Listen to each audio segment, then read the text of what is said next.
Welcome back in this series of lectures on UV visible spectroscopy. So, in earlier lectures, we have seen several things.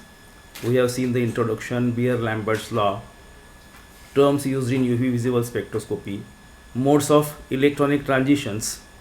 So, after these reviews and discussions, we are going to switch over a concept of effect of conjugation on position of ultraviolet band. Okay, so in UV visible spectroscopy, it is known to us that we consider electronic transitions. So we consider energy levels which are electronic. In the light of study of effect of conjugation, let us begin with a question. So these slides shows three different colors. One is tomato, other is egg yolk, and third one is carrot. Okay. So what is common in these? There is something common which is related to conjugation, which is related to ultraviolet spectroscopy, and their colors are explained on the basis of effect of conjugation.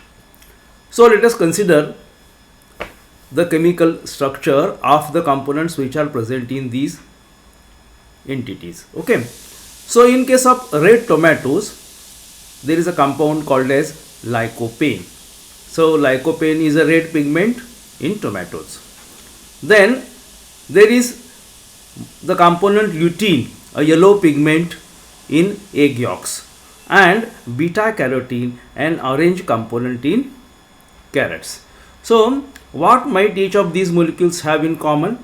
So these common factors are the explanation of colors of these different samples can be explained on the basis of effect of conjugation and on the basis of ultraviolet spectroscopy. Let us consider the most simple molecule of hydrogen. Hydrogen molecule has two atoms of hydrogen, and there is a presence of a sigma bond. So in ultraviolet region, hydrogen molecule undergoes excitation, and the excitation observed is at 111 nanometers, and the excitation is from sigma to sigma star. The reason is that hydrogen molecule contains only sigma electrons, and as there are only sigma electrons, the excitation is from sigma to sigma star, and the energy requirement is comparatively very high, and it is 258 kilocalorie per mole. So it shows absorption around 111 nanometers in UV visible region. Okay. When a double bonded molecule such as ethylene absorbs light, it undergoes a pi to pi star transition, because ethylene contains pi electrons in addition to sigma electrons, and pi to pi star energy gaps are narrower than sigma to sigma star gaps. So ethylene absorbs light at 165 nanometers, a longer wavelength than molecular hydrogen. So let us consider the earlier side once again. Hydrogen molecule absorbs at 111 nanometers, and ethylene molecule absorbs at 165 nanometers to higher wavelength, because energy requirement is comparatively lower. So this shows the excitation phenomenon. The energy requirement is 177 kilocalories, and the absorption is observed at 165 nanometers, and the excitation is from pi to pi star. Okay. So pi to pi star energy requirement is comparatively lower. This shows the comparative data.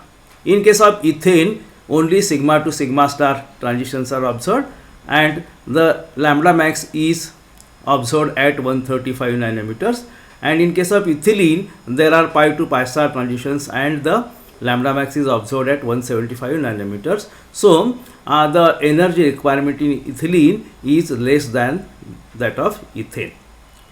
We see that the highest occupied molecular orbital to lowest unoccupied molecular orbital energy gap is smaller for conjugated cysteine. So whenever we consider a diene system, the dienes are of three types. One is called as isolated diene, other is conjugated diene, third is cumulated diene. So in conjugated diene system, the conjugation gives an opportunity to get more delocalized space in the molecule. So in case of 1,3-butadiene, it is observed that the lambda max absorption is 217 nanometers. So this is the example. In butadiene, the delocalization makes it easy for excitation, and we get energy, lower energy gap, and we get lambda max at still higher wavelength, that is 217 nanometers. So this is extended conjugation again. It is 1,3,5 hexatriene. The conjugation has been extended, and now the extended conjugation again makes it very easy for the excitation. So the observed lambda max in this example is 258 nanometers, and the energy requirement is even lower. So this is a comparative table. In the first case, it is isolated compound. So this isolated diene shows lambda max 175. Then is conjugated compound, it shows 217 nanometers. Third one is extended conjugation. This extension in conjugation makes it again easy for excitation. So we get absorption at 258 nanometers. And in beta carotene, the extension of conjugation is repeated several times. So we get lambda max 415 nanometers. In molecules with extended pi systems, energy gap becomes so small that absorption occurs in the visible region rather than the UV region of electromagnetic spectrum, and that is the reason why we see different compounds colored. Okay, in case of beta carotene, with its system of 11 conjugated double bonds, absorbs light with wavelengths in the blue region of visible spectrum, while allowing the other visible wavelengths, mainly those in the red yellow region, to be transmitted. That is why carats occur orange, or they show orange color. The conjugated double bond in beta carotene produces orange color in carrots. The conjugated double bond in lycopene produces red color in tomatoes. These are the structures. Okay, beta carotene has orange color.